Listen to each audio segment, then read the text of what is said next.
Welcome to our channel easy classes. आज हम आपके लिए JEE mains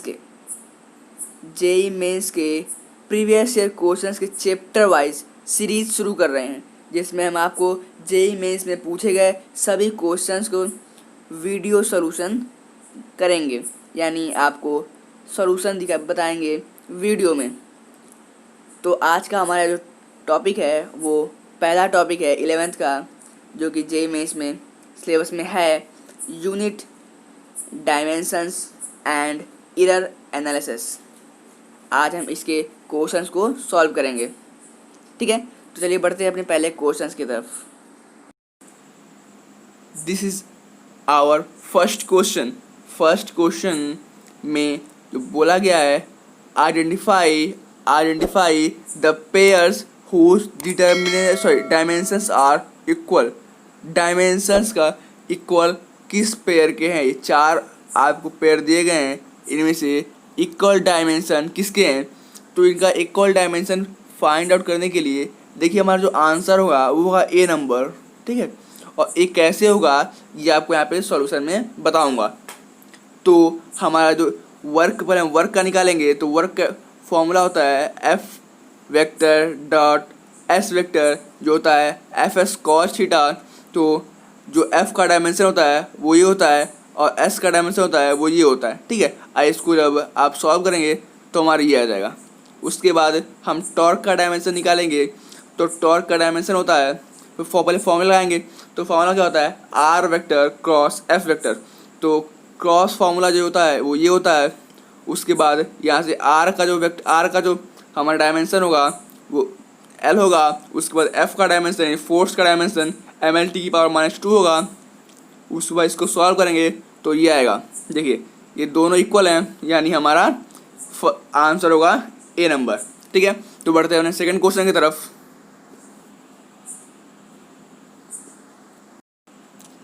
this is our second question. Dimension of 1/μ0ε0 where symbols have their usual meaning. It means usual meaning, यानी it means हमारी जो normal value है, जो normal हमारे मीनिंग को यूज करते हैं फिजिक्स में, उनकी बात कर रहा है। ठीक है, तो इसमें जो हमारा आंसर होगा वो होगा सी।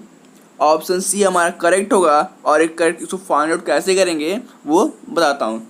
We know that the velocity of light in vacuum is given by, जो फॉर्मूला गिवन होता है लाइट का वेलोसिटी वैक्यूम में, वो ये होता है। तो यहाँ से हम उसकी वैल्यू को फाइंड आउट कर सकते हैं, जो कि हमारा सी स्क्वायर के बराबर होगा, यानी वेलोसिटी ऑफ लाइट के स्क्वायर के बराबर होगा। तो जो वेलोसिटी ऑफ जो वेलोसिटी का जो हमारा डायमेंशन होता है वो होता है एल t⁻⁻1। ठीक है, तो हमारा जो इसके स्क्वायर जब करेंगे, आप इसका स्क्वायर करेंगे तो इसका स्क्वायर हो जाएगा और यहाँ हो जाएगा 2, तो हमारी ये वैल्यू हो जाएगा। ठीक है, अब बढ़ते हैं नेक्स्ट क्वेश्चन की तरफ। This is our third question, और ये जेई मेंस में 2003 में पूछा जा चुका है। ठीक है, यानी जो क्वेश्चन कह रहा है, the physical quantity not having same dimension. यहाँ पे नॉट यानी जो सेम डायमेंशन नहीं है उनकी बात कर रहा है। तो जो हमारे पहला ऑप्शन दिया है ये रॉन्ग तो हो जाएगा, क्योंकि हमने पिछले क्वेश्चन में इसी को सॉल्व किया। ठीक है, तो इसका जो हमारा आंसर होगा वो होगा ऑप्शन बी। और इसको सॉल्व कैसे करेंगे, देखिए क्या है, मोमेंटम। तो इसका जो फॉर्मूला होता है वो होता है एम वी। मोमेंटम को हम पी से डोनेट करते हैं। ठीक है, तो P इक्वल टू होता है एम वी। तो इसका जो डायमेंशन होता है वो होता है mlt⁻⁻1। ठीक, उसके बाद जो हमारा दूसरा दिया है प्लैंक कांस्टेंट। तो प्लैंक कांस्टेंट जो होता है H इक्वल टू होता है E/V, और E का जो होता है हमारा डायमेंशन वो ml² t⁻² यानी ml⁻2 और t⁻2। ठीक है, उसके बाद जो V का डायमेंशन होता है वो होता है t⁻1। तो इसको आप ऐड करेंगे, यानी इसको सॉल्व करेंगे, तो हमारा फाइंड आउट क्या होगा, ये ml2t माइनस वन, और जो कि हमारा सेम तो बिल्कुल नहीं है, यानी दैट्स आंसर। अब बढ़ते हैं नेक्स्ट क्वेश्चन की तरफ। This is our fourth question. Which one of the following represent the correct dimension of coefficient of viscosity. Coefficient of viscosity का करेक्ट डायमेंशन पूछ रहा है, यानी डायमेंशन फाइंड आउट करना है। तो इसका डायमेंशन फाइंड आउट करने के लिए हम इस फॉर्मूले का यूज करेंगे। तो इस फॉर्मूले से अगर हम कोफिशिएंट ऑफ विस्कोसिटी का फॉर्मूला फाइंड आउट करेंगे तो हमारा आएगा F/6πRV। यहाँ पे जो हमारा F है वो टेंजेंशियल फोर्स है, और R जो है वो डिस्टेंस बिटवीन लेयर है, और V क्या है, वेलोसिटी है। ठीक है, तो हम इसको फाइंड आउट करने के लिए पहले F यानी फोर्स का डायमेंशन लिखेंगे, उसके बाद पाई का डायमेंशन होता नहीं है तो R का डायमेंशन लिखेंगे L, और V का डायमेंशन LT-1। ठीक है, अब फिर इसको सॉल्व करेंगे तो हमारा फाइंड आउट हो जाएगा आंसर। तो होप आप लोगों को समझ में आ गया होगा। अगर आप लोग कोई टर्म जो कन्फ्यूजन कर रहा है, कन्फ्यूजन दे रहा है, समझ में नहीं आ रहा है, तो आप हमें कमेंट बॉक्स में बोल दीजिए, मैं उस पर अलग से वीडियो बना दूंगा। ठीक है, तो बढ़ते हैं नेक्स्ट क्वेश्चन की तरफ। This is our fifth question, और ये क्वेश्चन 2005 में पूछा जा चुका है। अगर आप लोगों को ये कन्फ्यूजन हो कि ये क्वेश्चन पूछा गया है या नहीं गया है, तो आप किसी भी बुक में देख सकते हैं या ऑनलाइन प्लेटफॉर्म्स पे आप सर्च कर सकते हैं। ठीक है, तो हमारा जो क्वेश्चन है, out of the following pairs which on does not have identical dimension not, किसका डायमेंशन आइडेंटिकल नहीं है, ये हमसे पूछ रहा है। तो वहाँ पेयर्स दिए गए हैं, 4 पेयर्स दिए गए हैं, 4 ऑप्शंस दिए गए हैं, तो इसमें से हमारा जो आंसर होगा वो होगा डी ऑप्शन। ठीक है, डी ऑप्शन करेक्ट होगा, और इसका सॉल्यूशन होगा ये। तो इसके सॉल्यूशन के लिए हम पहले क्या ऑप्शन है, मोमेंट ऑफ इनर्शिया। तो मैं मोमेंट ऑफ इनर्शिया का फॉर्मूला होता है I=mr²। उसके बाद जो mr² है उसका हमारा डायमेंशन होगा क्या, ml2। उसके बाद मोमेंट ऑफ फोर्स यानी टॉर्क, तो टॉर्क का फॉर्मूला होता है, मैंने पीछे आपको बताया, R×F, जिसका हमारा डायमेंशन मैंने पीछे निकाला था, तो आप लोग देखे होंगे। तो ये होगा हमारा डायमेंशन। ठीक है, तो देखिए क्या सेम है, बिल्कुल नहीं, सेम नहीं है, यानी हमारा आंसर करेक्ट है। ठीक है, बढ़ते हैं नेक्स्ट क्वेश्चन की तरफ। This is our 6th question, और ये क्वेश्चन 2008 में पूछा जा चुका है, और अच्छा क्वेश्चन है। इसमें थोड़ा सा आपको कंफ्यूज करने के लिए बोल दिया है। ठीक है, the dimension of magnetic field in MLTC, सी यानी कूलम्ब। ठीक है, और इसमें 4 ऑप्शन दिया है, और इसका जो हमारा ऑप्शन होगा वो सी नंबर करेक्ट होगा, सी नंबर ऑप्शन करेक्ट होगा। ठीक है, उसको सॉल्व कैसे करेंगे, देखिए, we know that F is equal to QVB, और QVB होता है, तो हमें फाइंड आउट करना है B का, यानी मैग्नेटिक फील्ड का B का फाइंड आउट करना है। तो हमारे से जो वैल्यू आएगा वो F/QB आएगा। तो F का डायमेंशन होता है ml⁻²। अच्छा, एक बात और ध्यान रखिएगा, डायमेंशन में सबसे इम्पोर्टेंट पहले आप फोर्स का डायमेंशन लर्न कर लें।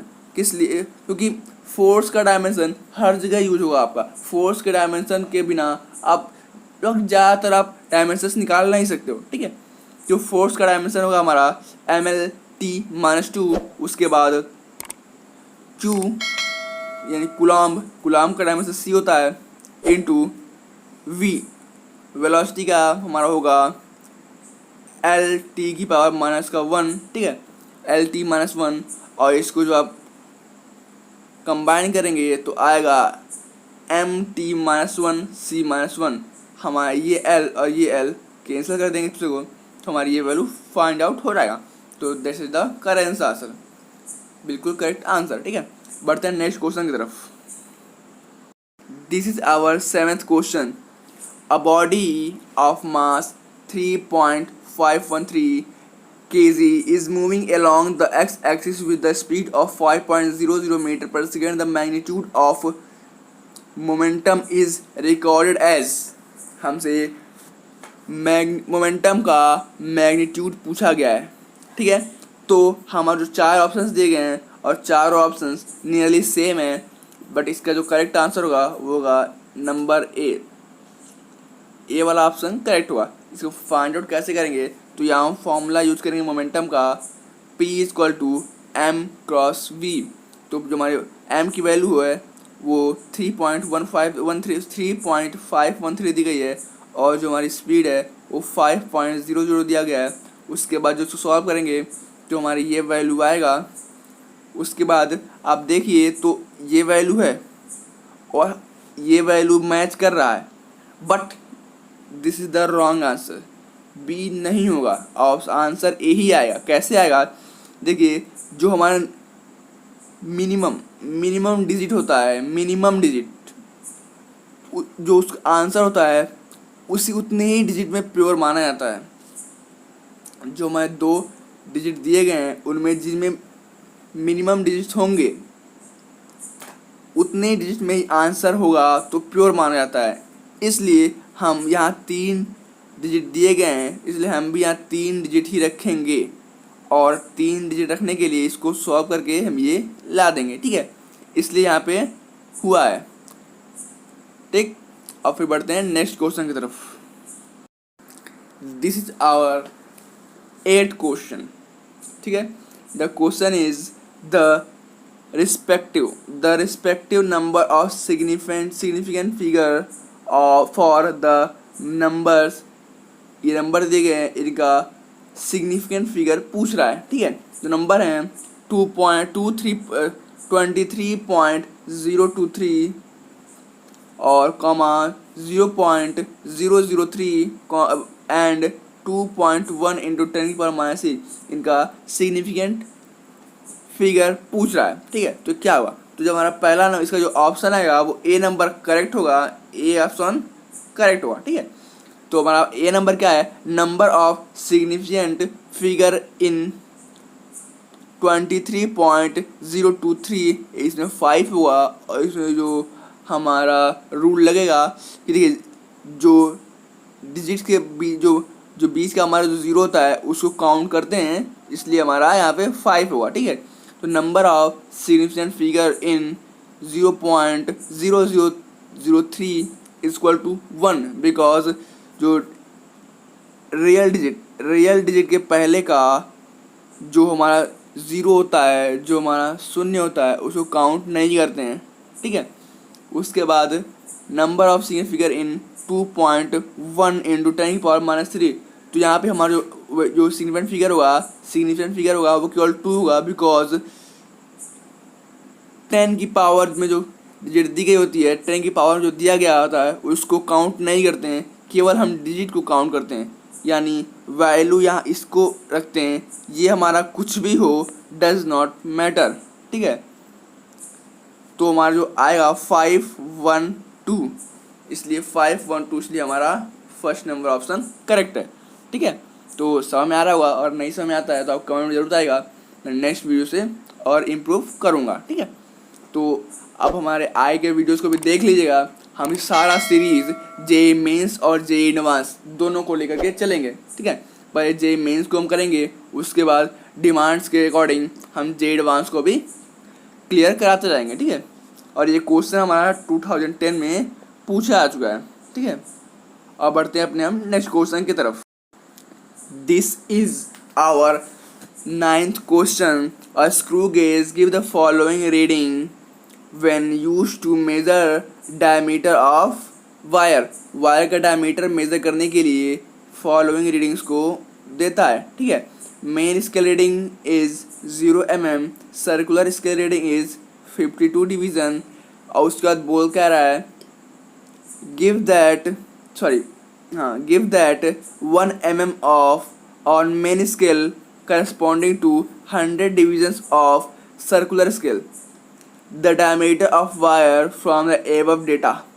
जो हमारा डाटा दिया गया है, ये डाटा इसका जो इसके अकॉर्डिंग जो हमारा डायमीटर होगा उसको मेज़र करना है, फाइंड आउट करना है। तो इसका जो हमारा करेक्ट आंसर होगा, ए नंबर होगा 0.052 सेंटीमीटर। ठीक है, इसको सॉल्व करने के लिए पहले हम एलसी निकालेंगे। तो एलसी हमारा 1/100 mm आएगा। उसके बाद हम डायमीटर ऑफ वायर निकालेंगे, यानी टोटल जो हमारा कर रहे हैं हम मेज़र, उसकी वैल्यू निकालेंगे। तो क्या आएगा, MSR plus CSR plus into LC, यानी मेन स्केल रीडिंग सर्कुलर स्केल रीडिंग into LC is equal to, जो हम मेन स्केल रीडिंग है वो है 0, ये रहा main scale reading 0 plus circular scale reading जो कि हमारा है 52 एंड LC ये हमारा कितना है 1/100। इसको सॉल्व करेंगे तो वैल्यू क्या आएगी 0.052 सेंटीमीटर। ठीक है, तो इसको हम जो वैल्यू को देखते हैं कौन सा ऑप्शन है, ऑप्शन ए जो मैंने पहले आपको बताया था। तो option A is correct answer. चलते हैं नेक्स्ट क्वेश्चन की तरफ। This is our 10th question. The question is resistance of a given wire is obtained by measuring the current flowing in it and the voltage difference applied across it. If the percentage of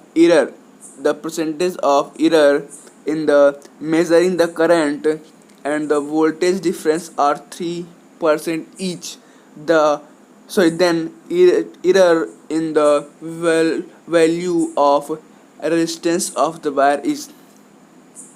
it means ये आपका अगर बोला है कि 3% each different हो voltage, तो इधर हमारा क्या होगा।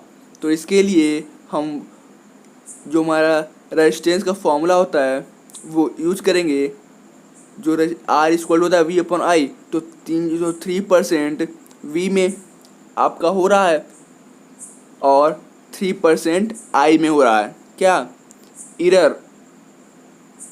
ठीक है, तो इसके लिए सॉल्व करने के लिए पहले हम ये फाइंड आउट क्या कर रहे हैं, डेल्टा R अपॉन का R इंटू का 100, इसको फाइंड आउट करना है हमें। इसके लिए हमने पहले फाइंड आउट किया V का एरर, टोटल एरर, और फिर I का टोटल एरर, और इन दोनों को जो हम ऐड कर देंगे तो हमारा R का टोटल एरर आ जाएगा। ठीक है, तो उसके लिए हमने पहले V का टोटल एरर पर इसका ऐड किया, तो इसका 3 + 3 = 6%।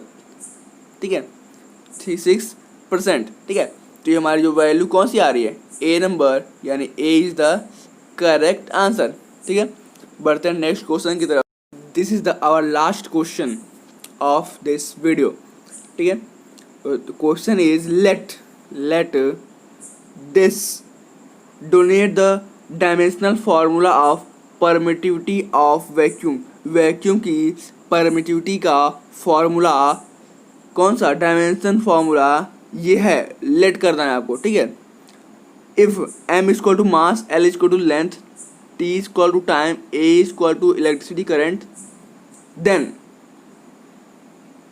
यानी यहाँ क्या बता रहा है, ये थोड़ा सा क्वेश्चन को आपको कंफ्यूज करने के लिए बोला गया है यहाँ पे। ठीक है, तो आपको चाहता अगर पूछना होता तो डायरेक्ट ये परमिटिविटी ऑफ वैक्यूम पूछ देता, बट आपको कंफ्यूज करने के लिए इतना सब है इसमें। ठीक है, तो इसको सॉल्व करने के लिए हमें नॉर्मली ये फाइंड आउट करना है परमिटिविटी ऑफ वैक्यूम।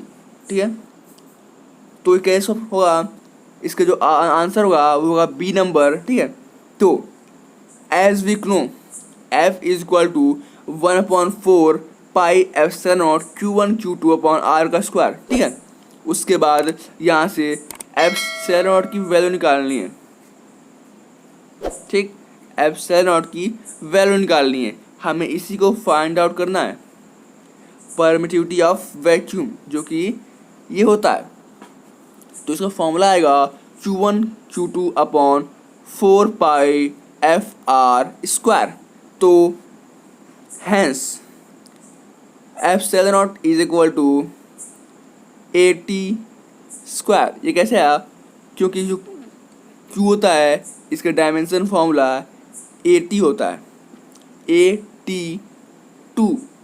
और क्योंकि ये क्या है, डॉट प्रोडक्ट से है, मल्टीप्लाई में है, तो इसलिए यहाँ पे स्क्वायर कर दिया गया है। उसके बाद एफ़ का निकालेंगे तो एफ़ का हमारा डायमेंशन फॉर्मूला होता है ये। उसके बाद एल जो आर का स्क्वायर है इसका होता है डायमेंशन फॉर्मूला। आज जब इन सबको सॉल्व करेंगे तो हमारा देखिए ये एल का स्क्वायर है और ये ए है, तो सबसे पहले क्या होता है, एम से स्टार्ट होता है, एम से, ठीक है। तो एम, फिर ये एल, और उसके बाद ये एम यहाँ पे माइनस का 3 है क्योंकि ये 2, ये 1 और ये ऊपर जाएगा तो जाएगा माइनस, ठीक है। उसके बाद टी जो है वो 4 है क्योंकि ये 2 ऑलरेडी है और ये 2 जो माइनस का है ऊपर जाएगा प्लस में हो जाएगा, ठीक है। और उसके बाद हमारा ए क्या है, 2 है क्योंकि ये यहाँ पे 2 है ही, ठीक है। तो दिस इज आवर आंसर। तो होप आप लोगों को ये वीडियो अच्छा लगा होगा, और आपको वीडियो अच्छा लगा हो तो इस वीडियो को तुरंत लाइक कर दीजिए और चैनल को सब्सक्राइब कर दीजिए, और हमारे आने वाले वीडियोस को ज़रूर देख लीजिएगा। हम इस चैनल पे आपको Hindi medium, English medium, UP board, CBSE board, सभी बोर्ड के लिए 9 से लेकर 12 तक पूरा क्लियर कराते हैं। और हम आपको जो कॉम्पिटिटिव एग्ज़ाम्स हैं जैसे पॉलिटेक्निक, आईआईटी, यूपीटीयू, इस सब की तैयारी भी कराते हैं। तो आप लोग अगर एजुकेशन से रिलेटेड वीडियोस को देखते हैं तो इस चैनल को ज़रूर सब्सक्राइब कर लीजिए, क्योंकि हम आपके काम की ही वीडियोस उसमें डालेंगे और आप हमारी कोई वीडियो मिस ना करें। इसलिए घंटे के आइकन को भी दबा लीजिएगा। तो थैंक्स फॉर वॉचिंग।